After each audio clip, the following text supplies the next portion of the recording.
শ্রীমদ্ ভগবদ্গীতা যথাযথ ষষ্ঠ অধ্যায় ধ্যানযোগ শ্লোক নাম্বার 10। যোগী যঞ্জিত সততাত্মা আত্মানম রহস্যি স্থিতঃ একাকী যত্ত চিত্তাত্মা নিরাশীর পরিগ্রহ। শব্দার্থ: যোগী যঞ্জিত সমাধিযুক্ত করবেন, সততম সর্বদা, আত্মানম দেহ মন ও আত্মার দ্বারা নিজেকে, রহস্যি নির্জন স্থানে, স্থিত অবস্থিত হয়ে, একাকী একলা, যত চিত্তাত্মা সংযম চিত্তে, নিরাশীর স্পৃহ হয়ে, পরিগ্রহ রহিত হয়ে। অনুবাদ: যোগারূঢ় ব্যক্তি সর্বদাই পরব্রহ্মে সম্পর্কযুক্ত হয়ে তার দেহ মন ও নিজেকে নিয়োজিত করবেন।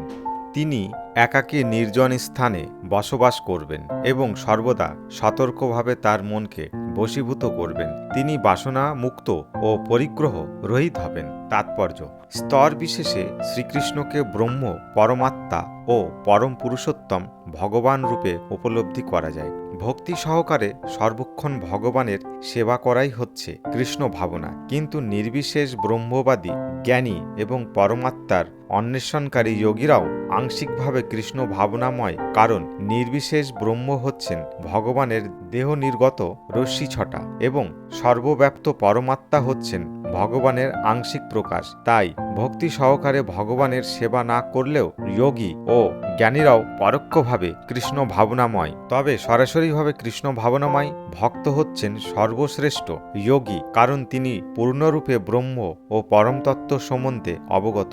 তিনি পরমতত্ত্বকে পূর্ণরূপে উপলব্ধি করতে পেরেছেন। কিন্তু নির্বিশেষবাদী জ্ঞানী ও ধ্যানমগ্ন যোগী পূর্ণরূপে কৃষ্ণ ভাবনামৃত লাভ করতে পারেননি। তা সত্ত্বেও এই সমস্ত নির্দেশ এখানে দেওয়া হয়েছে তাদের নির্দিষ্ট কার্যকলাপে সর্বদাই নিয়োজিত হওয়ার জন্যে, যাতে তারা আগে পরে সর্বোত্তম সিদ্ধিতে পৌঁছাতে পারে। যোগীর প্রথম কর্তব্য হচ্ছে মনকে সর্বদা ভগবান শ্রীকৃষ্ণে একাগ্র করা। মুহূর্তের জন্যেও ভগবান শ্রীকৃষ্ণকে ভুলে না গিয়ে সর্বক্ষণ তার কথা স্মরণ করা। এভাবেই নিরন্তর ভগবানের চিন্তায় মনকে একাগ্র করার নাম হচ্ছে সমাধি। মনের এই একাগ্রতা লাভ করার জন্যে নির্জনে বসবাস করা উচিত এবং বাহ্য বিষয়রূপী উপদ্রব্য থেকে দূরে থাকা উচিত। সাধকের সতর্ক থাকা উচিত। ভগবত প্রাপ্তির জন্য অনুকূল পরিস্থিতি গ্রহণ করা এবং প্রতিকূল পরিস্থিতি পরিত্যাগ করা। দৃঢ় সংকল্পের সঙ্গে তার অনাবশ্যক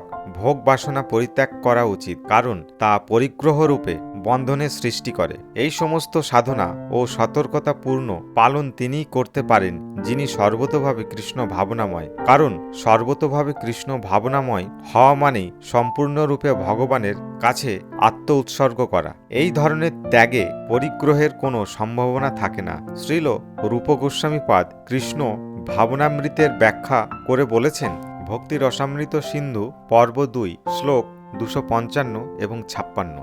অনাসক্তস্য বিষয়ান যথার্হমুপঞ্জুতঃ নির্বন্ধ কৃষ্ণ সম্বন্ধে যুক্তম বৈরাগ্যমুচ্যতে প্রপঞ্চিত কতয়া বুদ্ধা হরি সম্বন্ধী ন বন্ধনা মুমুক্ষুভি পরিত্যাগ বৈরাগ্যম ফল্গু কথ্যতে। বিষয়ের প্রতি আসক্তি শূন্য হয়ে এবং কৃষ্ণ সম্বন্ধে নিবন্ধ করে ভগবানের সেবার অনুকূল বিষয়টুকু গ্রহণ করাকেই বলা হয় যুক্ত বৈরাগ্য।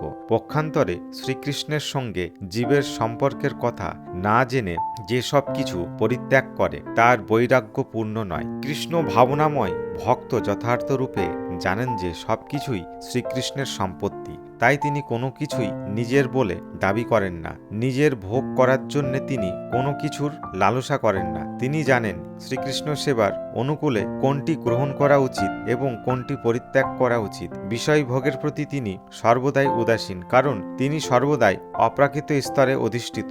ভগবত ভক্ত ছাড়া আর কারো সঙ্গ করা কোনো প্রয়োজন নেই বলে তিনি সর্বদাই একাকী। তাই কৃষ্ণ ভাবনাময় ভক্তই হচ্ছে পরম যোগী।